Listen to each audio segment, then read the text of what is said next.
how we're going to feed the population in 2050, or is it 9 billion, is it 10 billion, doesn't really matter.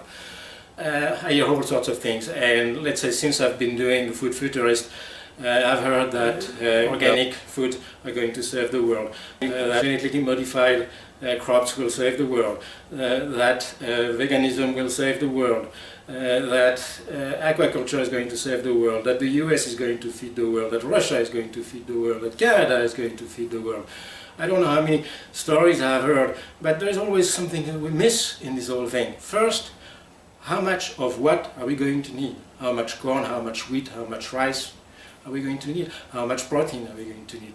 How much kind of meat are we going to need? We need to have a plan. We need to know what the population is going to need, and we need to figure out how to produce it. We have to factor in also all the challenges that nature is going to throw us to make sure that we can produce it, and we are going to have to address the food waste. You know, there was a time when all of a sudden it was very trendy to talk about it. We don't hear about it anymore, and let's face it, I've heard that pass and come and go many times in my life.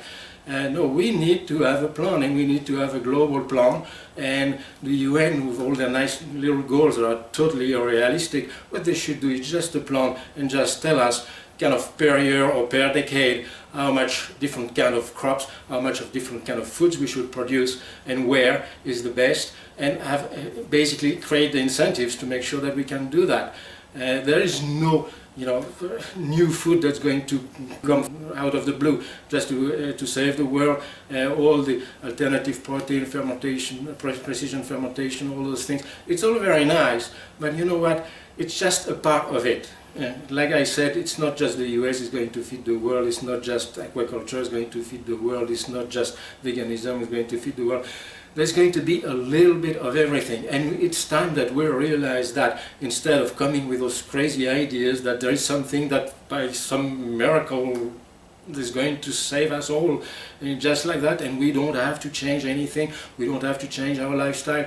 That's a dream. So let's work on building a real plan, involving also the farmers that, in my opinion, we don't involve enough, and make sure that we are going to produce what we need to produce, where it is the most sustainable to produce it, where it is the most efficient to produce it, where it is also the lowest cost to produce it, and then work on that.